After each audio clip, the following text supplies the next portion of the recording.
Good morning, Mr. Roger Caballero. It's been years since I've seen you. I've known you from many years ago when you were a board member in Edgewood, and you had my life and my career in your hands. In your hands.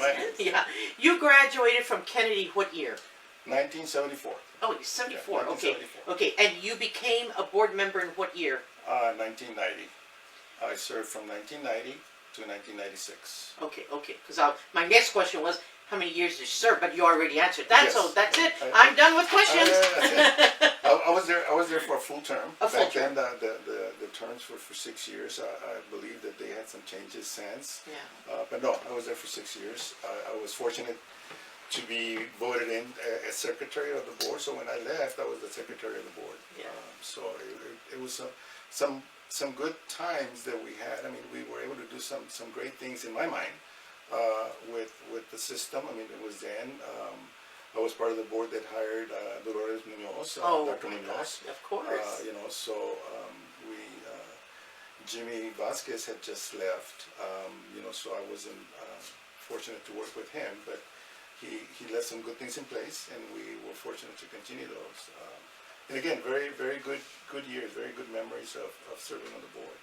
I remember we over here at Escondidos, we call her Dr. Lola, but she would find out that there was a meeting, that there was a group meeting, and she'd enter and she'd stand at the door and she'd say, if you're not discussing what's the best for the child, then go ahead and go back. Yeah. Go back to your school. We got to be discussing what's the best for the kids. And she kept everybody on task all the time. Yeah, she was all about children. I mean, that was really what was impressive about her. Yeah. If it had nothing to do with children, she really didn't want to get involved and spend too much time on things that were not related to children. Yeah. Question, again, I have a list of questions for Sure. you, but I welcome you to interrupt or to add something at any point, okay? Because the interview is you, and you are the one we are interviewing at the moment. You went to Kennedy High School, you graduated from Kennedy High School, but name me the other schools up into university. Name me all the educational systems you went to. Well, when I came to the system, it was at Las Palmas Elementary. Okay. So I started there, and then I went from there to Edgewood Junior High, back when it was still around. And as luck would have it, we moved during my 8th grade summer. Okay. It's too late, so they can come back and get me. During that summer, right, my family moved to the attendance zone for Edgewood High School. Okay. Right. Yeah. But my paperwork had already been sent to Kennedy. Mine and my older brothers had been sent to Kennedy. So I didn't lie. I mean, I said, here's my address, and Durango Street runs both in the Kennedy and the Edgewood attendance zones back then. Right. So my brother and I started at Kennedy and continued in Kennedy, actually living in the Edgewood attendance zone. Correct. My sister, so we basically have all high schools covered in the district with my family. My sister graduated from Edgewood. We actually lived right across the street from what used to be Escobar. Yeah.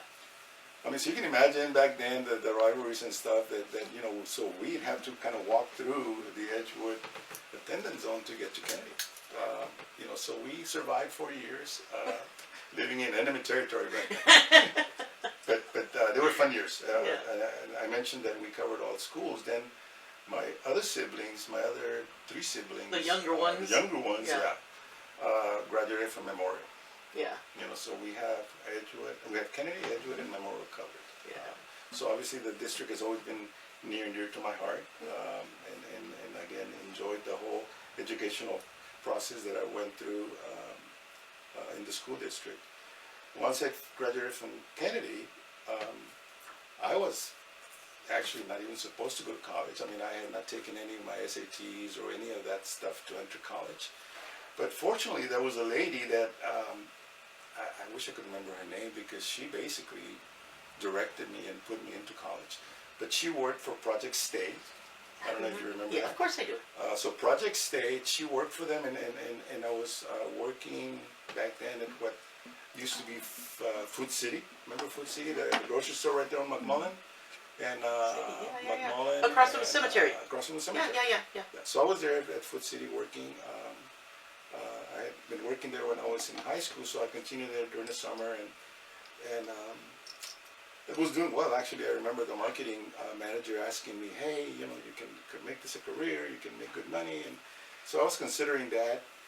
And again, the lady from Project stayed on me. Yeah. And, you know, she'd call and call, and finally she got me to go and take the SAT. She got me to apply for financial aid. So lo and behold, I found myself over at San Antonio College. So I started there. From there, transferred over, or finally after 3 years, actually, it took me. I wound up with an associate's degree. In fact, when I was at San Antonio College, part of my financial aid included work study. So my work study job was at Madonna Center. Oh, perfect. That's okay. That's when you got going so that's there. What, that's Yeah, when yeah, yeah. That's my first contact with Madonna Center.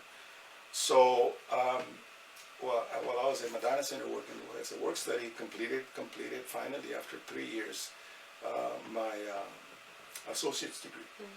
And again, I really didn't know what I was going to do. I mean, so I wound up with enough hours actually to have a bachelor's degree, because I remember having like 120 some hours at SAC, right? But they were not in any one Correct. area. Yeah. You know, so I wound up finally with a liberal of arts degree, associate of arts degree, and then through that time being at SAC, got married. You know, continued in Madonna actually. Once the work studies job finished, they offered me a job, so I stayed on with Madonna Center. And while at Madonna Center, I started kind of finding my way, and I said, you know, I think nonprofit work is what I want to do. But one of the things that I realized was that even though it's nonprofit, it's also a business. Oh, yeah. So that kind of directed me to finally choosing a major, and I majored in with a bachelor's in business administration. I actually started over at Lady of the Lake, transferred over to St. Mary's because many of the courses that I needed were, I was registered at the Lake, but going over to St. Mary's, I said, makes no sense, I'll transfer over. So I finished my bachelor's degree at St. Mary's and continued working at Madonna for all the way till 1986. So that's your educational. That's my education. Covered. Covered. You know, you've always worked with community. Even back then, I remember. Well, at the Madonna Center, I can remember that. So I know you've always worked with community. As a matter of fact, I remember being in your house because we were doing posters and signs for somebody that was running for office. So my goodness, I've been connected to you for a long time. Yeah. You've always been a community helper. Mm-hmm. Tell me some of the other jobs you've had besides Madonna Center, which I know you're still with Madonna at this moment. But give me some of the other positions. So I've done, I guess, community work. I mean, since again starting with Madonna in '74. But then from there, after being with them, I went on to work at the Victoria Courts Child Care Center. As the name implies, it was in the housing project downtown, and we were providing child care services to families that lived in the courts. Okay, I'm going to stop you for a second. Sure. For the people who don't know, Victoria Courts were kind of across the street from the Alamo Dome. Catty corner from the Alamo. From the Alamo Dome. Okay, go ahead, continue. Yes. So I worked there, for many years. I mean, I continued working in the field of early childhood education. I mean, one of the things that I learned while at Madonna was that early childhood was key. You know, it was important because, if we catch them young, like they say, they have a better chance of being successful. So I worked at the Victoria Courts, and you mentioned right across from the Alamo Dome, and those of us that lived in San Antonio remember before there was an Alamo Dome, right? Of course. So we actually, the housing project was torn down, continued with the same agency. We actually went through a transition where we changed the name. So again, the Victoria Courts housing project was torn down. Correct. The land was very valuable and still is valuable, obviously. Yeah, of course. And the child care center that was there, I had worked with those in the housing authority, folks in the housing authority, to actually increase the capacity there. So when the housing project was torn down, we appealed to the housing authority to keep the actual child care center in place, which again they did, and so we changed the name of the organization to Positive Beginnings, and that happened in the early '90s, mid '90s or so. So I continued with the organization under the name of Positive Beginnings until 2010. At that time, there were some challenges with the funding. Childcare, particularly for after-school programming, was very expensive, and the organization could not survive. So the organization closed as a nonprofit. We, back then partnered with the YMCA to take over some of the operations. They did, and in fact, the building that I was involved with expanding still stands. I mean, it's a large capacity childcare program that is being run by the YMCA. Siblings, I know you said you had brothers, sisters, Edgewood High, Memorial, Kennedy. Yeah, how many siblings? What? I was blessed to be part of a large family. There was 8 of us total. Okay. Unfortunately, we lost one of our sisters. She was very young. So there's 7 of us now. I mentioned my brother Jesse. He and I graduated from Kennedy, so that's 2. After me comes my sister Dolores, who graduated from Edgewood High School, and then there is Soledad, who graduated from Memorial, George, who graduated from Memorial, and Danny, who also graduated from Memorial. I remember you being married. I can remember that. Mm-hmm. Children. I have 3 children. Roger Jr. I was fortunate that he graduated from Kennedy as well, and was blessed to be able to hand him his diploma when he graduated. Oh, really? Yeah. Oh, that's pretty neat. He graduated the year that I was getting off the board. Wow. So I was able to do that. So he attended Kennedy. My daughter attended Loma Park. Then went on to, I think was it Truman, and then I don't recall the reason, but transferred over to Brentwood. And then when she was in Brentwood, that's when we moved up out of the district. Okay. In fact, that's one of the reasons that I didn't continue serving on the board, because we moved out of the district. Yeah. For my in-laws, my mother-in-laws, health reasons. Yeah.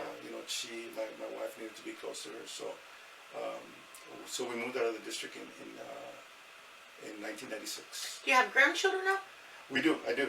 We have my oldest grandbaby from Roger. She is 22.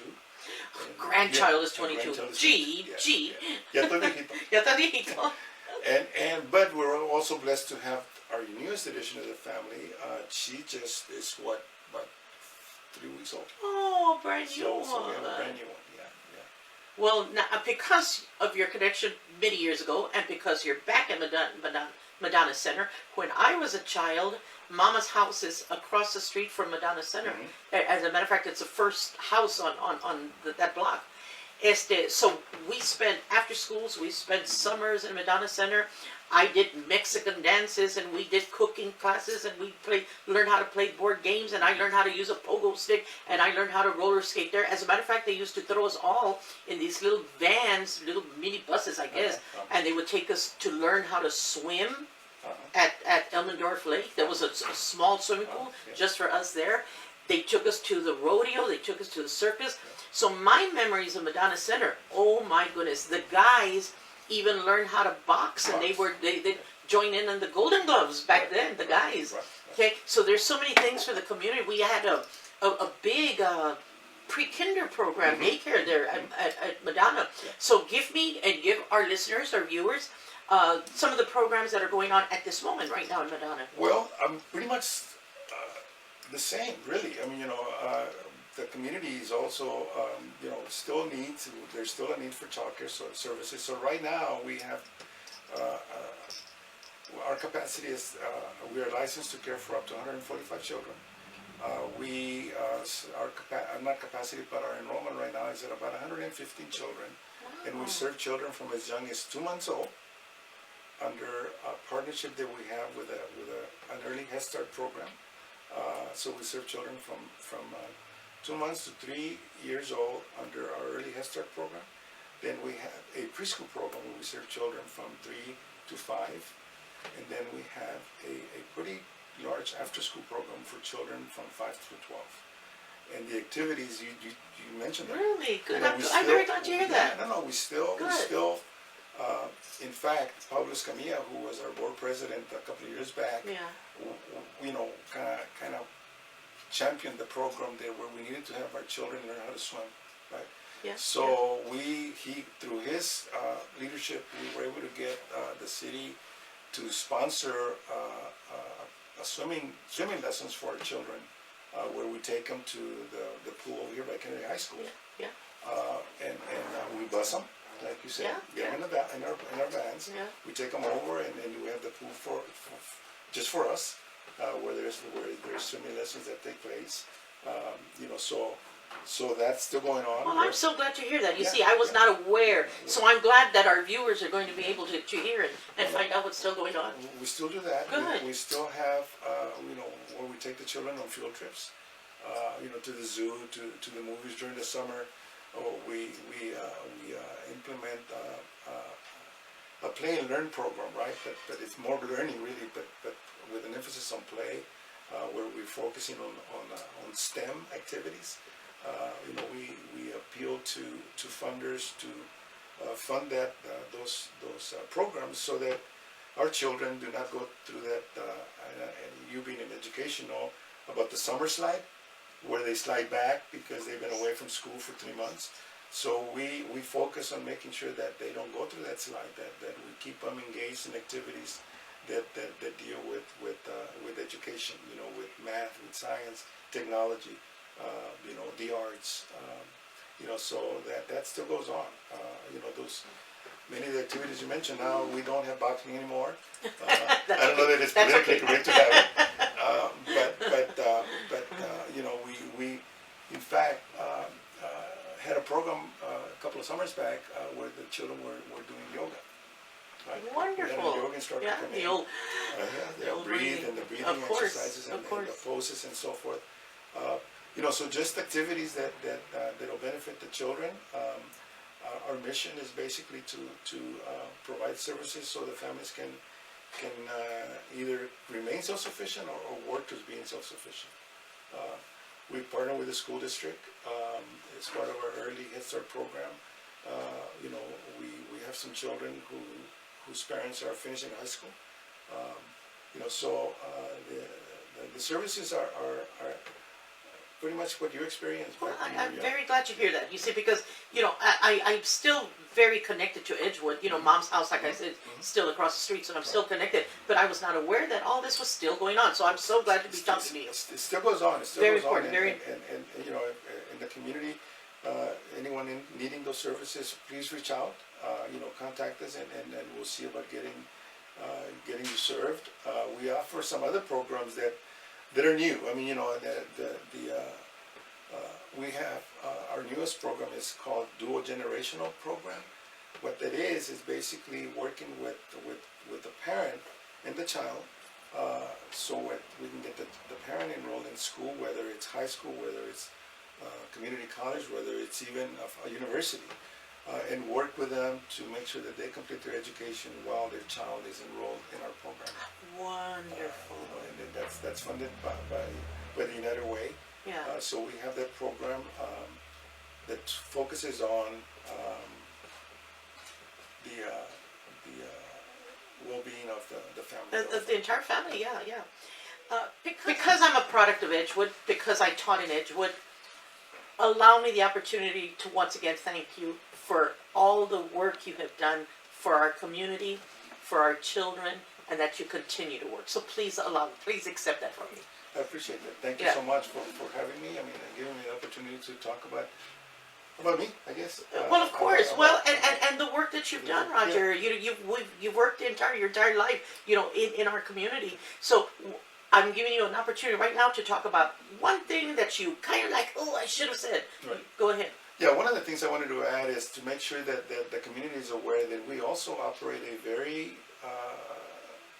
good program for seniors. Okay. Anyone in the community that's 60 or over that finds themselves isolated at home, wanting to socialize, wanting to come together and not just socialize, but also learn about things that resources that they may be in need of, whether it's applying for Medicare, Medicaid, whether it's applying for food stamp, whether it's applying, how do I put a will together? How do I find help in selling my house? How do I, just anything that would be of importance to the seniors.